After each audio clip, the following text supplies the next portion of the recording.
Қайырлы күн баршаңызға. Менің каналыма қош келдіңіздер.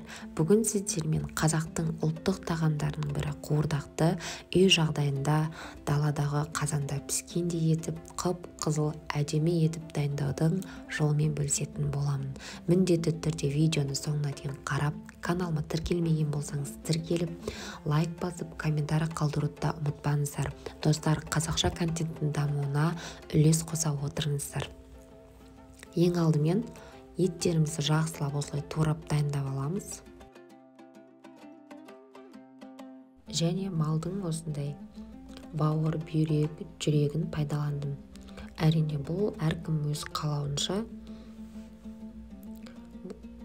Барлығын осылай жақсылап турап аламыз.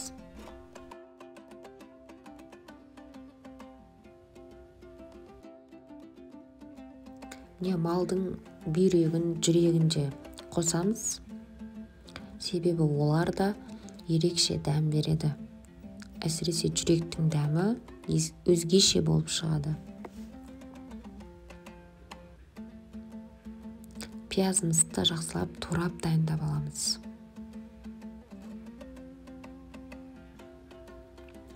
Енді қызып тұрған қазанымызға майымызды құятын боламыз.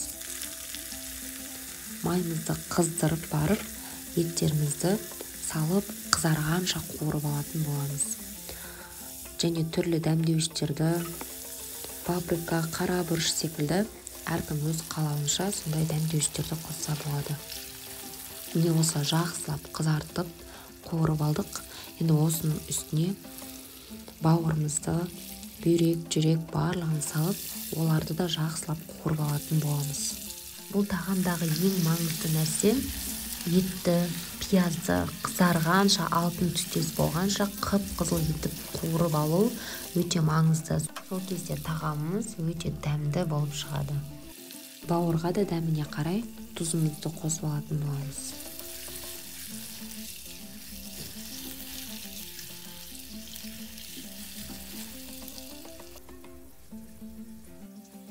Енді біз осы уақытта картошкамызды, сәбізімізді барлығын турап дайындап аламыз.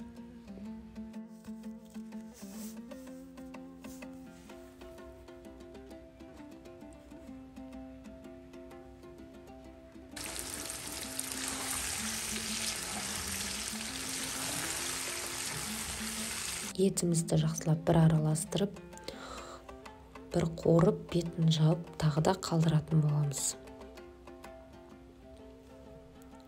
Міне енді дайын болды, қызарып, әдемі болып қуырылды. Енді осының үстіне пиязымызды қосып қуырып аламыз. Пияз да қызарғанша, алтын түстес болғанша қуырып алатын боламыз. Енді қызанағымызды, сәбізімізді салып, оларды да қосып қуырып аламыз. Қызанақта әркім қалауынша, мен кішкене әдемі дәм беру үшін қызанақтарды қосамын. Енді картошкаларымызды салып, барлығын жақсылап қуырып алатын боламыз. Бетін жауып, қуырылғанша қалдырамыз.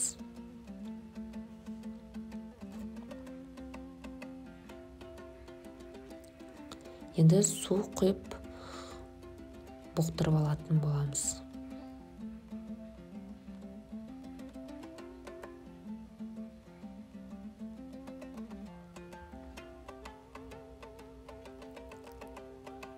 Қайнаған соң дәміне қарай тұзымызды қосып алатын боламыз. Осы уақытта пиязымызды жақсылап уксусқа өлтіріп дайындап алдым. Міне енді етіміз де дайын болды. Ыдысымызға салып, ұсына беруімізге болады. Мен суын осылай көбірек қылып қосып, осындай сулы болып піскен ұнатамыз. Достар, менің каналыма тіркелмеген болсаңыз, каналыма жаңадан келген болсаңыздар, каналыма тіркеліп алыңыздар. Каналымда түрлі тәттілердің, тағамдардың рецептілері бар. Алдағы уақытта түрлі ерекше тағамдармен бөлісетін боламын. міне дайын болды. Осылай ас болсын, міндетті түрде жасап көріңіздер. Назарларыңызға рахмет. Сіздермен болған Сандуғаш Әбдіқұлқызы.